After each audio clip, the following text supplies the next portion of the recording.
Karen's obsession with controlling my life and property had escalated to a level that bordered on the absurd. Her latest ploy involved my lodge, a property I had purchased and maintained for personal retreats.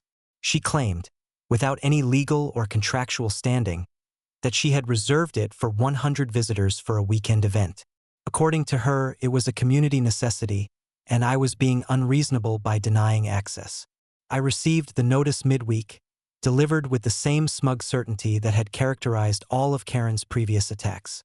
I read it carefully, noting every exaggeration and every misstatement of law. There was no legitimate reservation, no agreement, and no authority on the HOA's part to enforce such a claim. But I understood her strategy.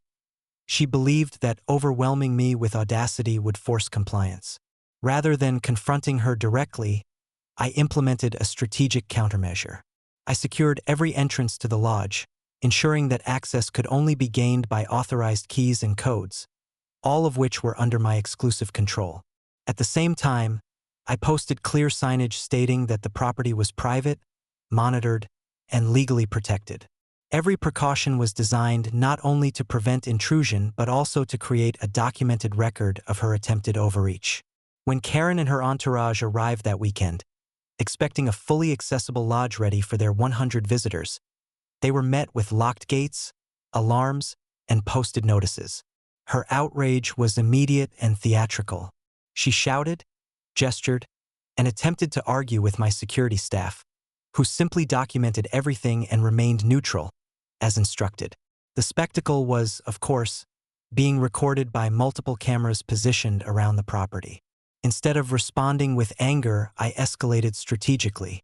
Using the lodge's communication system, I invited Karen to a mediated discussion in front of witnesses, neighbors, board members, and legal counsel.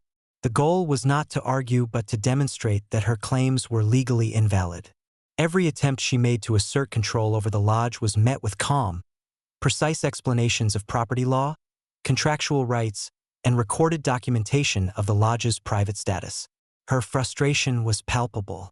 For the first time, she realized that audacity and intimidation would not be sufficient. She attempted to escalate further, calling the police and alleging that I was denying her community rights. Officers arrived, reviewed the documentation, and immediately recognized the HOA's lack of authority in the matter. They left after confirming that no laws had been violated and that the lodge remained fully under my private ownership. The strategic victory was complete. Not only had I prevented unauthorized access, but I had also created a public record of Karen's audacity and the HOA's repeated attempts to overreach. Every camera angle, every witness statement, and every recorded interaction became evidence of harassment and baseless claims. Her attempt to commandeer the lodge for a large gathering had failed spectacularly, leaving her humiliated and the HOA exposed. In the following weeks, Karen's credibility within the community further eroded. Neighbors who had previously been sympathetic began questioning her motives and judgment. Her insistence on controlling my private property had become a cautionary tale. Audacity without authority leads only to exposure and humiliation.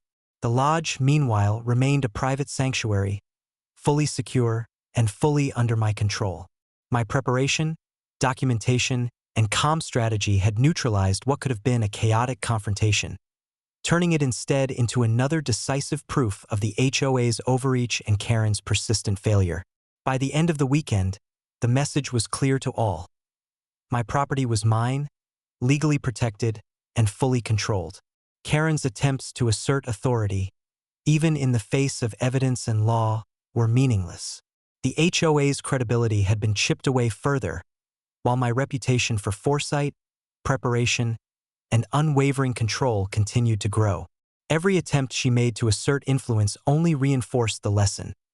Property rights, strategy, and documentation always triumph over entitlement and audacity.